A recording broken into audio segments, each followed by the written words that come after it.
اس نے جس خوبی سے بے نقاب کیا تھا اس کی مثال نہیں ملتی. کسی بھی لکھاری کو اٹھا کر دیکھ لیں، بڑے بڑے ٹاپ کے لکھاری ہیں، اپنے تئیں ادیب بھی ہیں، مگر منٹو کا جوڑ کا کوئی بھی نہیں ہے.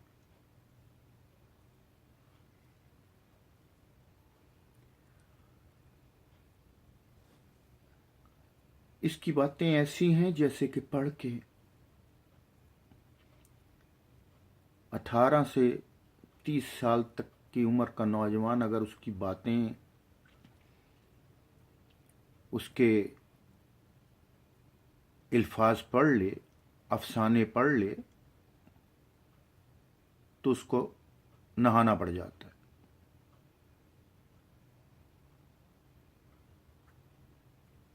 اگر وہ غسل کرنے پر مجبور ہو جائے تو ٹھنڈے پانی کے ڈر کی وجہ سے منٹو کو گالیاں نکالنا شروع کر دے گا فحش نگاری پر. اگر 30 سے 60 سال کی عمر کے لوگوں کو جو پرابلم پیش آتی ہے، بیچارے رہ کھہ گئے ہوں، تو ان کو غلط سلط فلمیں دیکھنے کی بجائے منٹو کا ایک افسانہ پڑھ لینا چاہیے.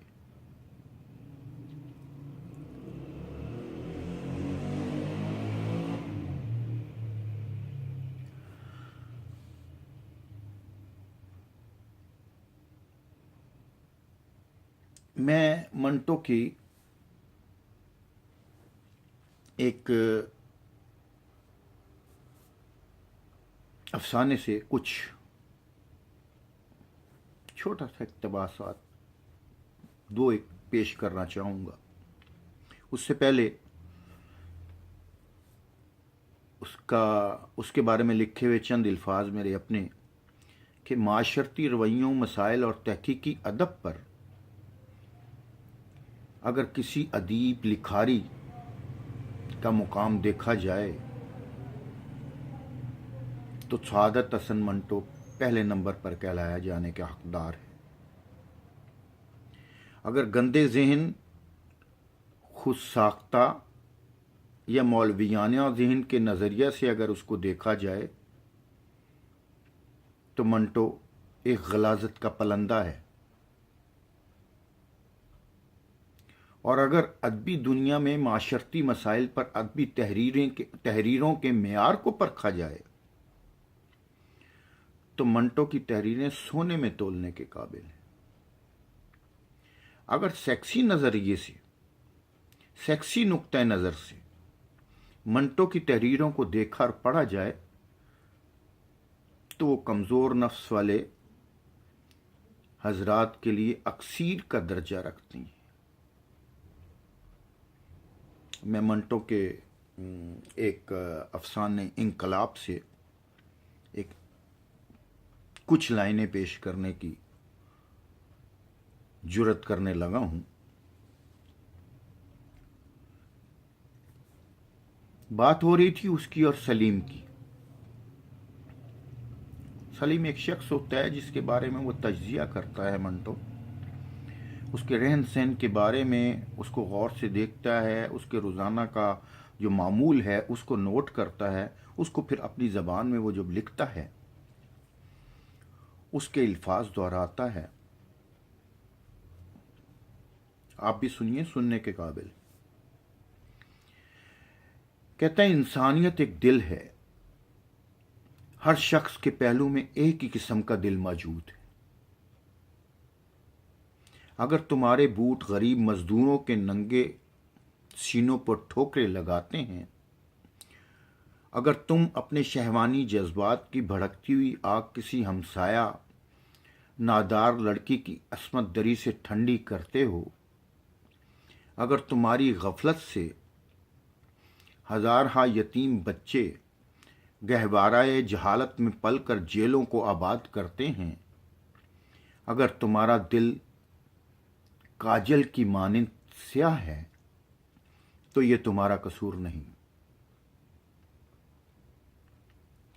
ایوان معاشرت ہی کچھ ایسے ڈھب پر استوار کیا گیا ہے کہ اس کی ہر چھت اپنی ہمسایہ چھت کو دبائے ہوئے ہے،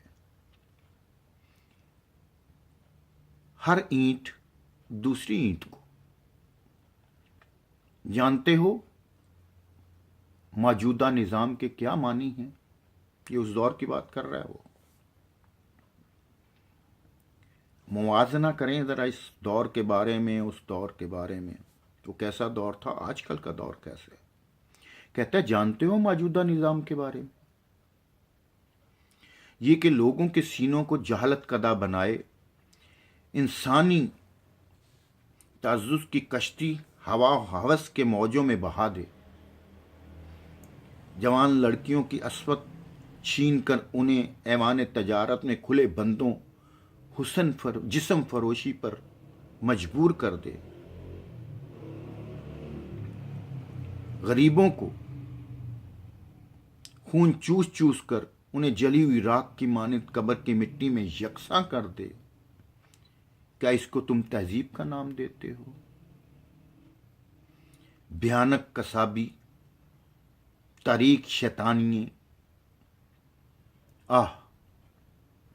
اگر تم صرف وہ دیکھ سکو جس کا میں نے مشاہدہ کیا ہے۔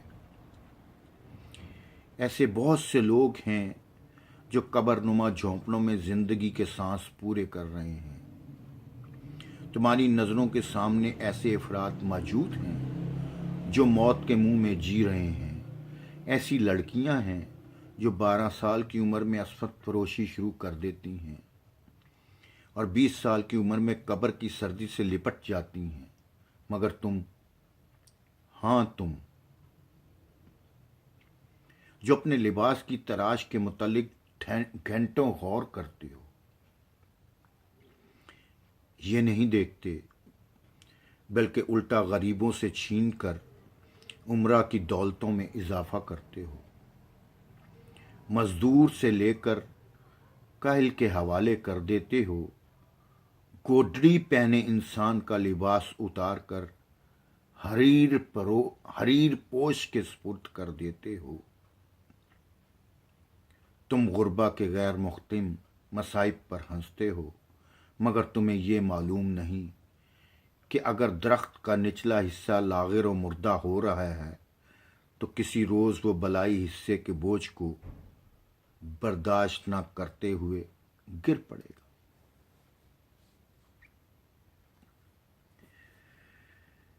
جیسا کہ میں نے پہلے کہا، آج منٹو کی برسی کا دن ہے۔ منٹو ایک عظیم لکھاری تھا، وہ فاش گو نہیں تھا۔ فاش گو کہنے والے اس کی تحریروں کو غور سے پڑھیں، اس نظریے کے تحت پڑھیں جس نظریے کے تحت اس نے تحریروں کو لکھا۔ دعاؤں میں یاد رکھیے گا، آج منٹو کا دن تھا، اس لیے منٹو کا بلاگ نامہ میں نے پیش کیا ہے۔ سب سے بڑا بلاگر وہی تھا میری نظر میں۔ اگر اردو کے بلاگ کی شروعات کی گئی ہے تو سب سے پہلے منٹو نے کی۔ آداب۔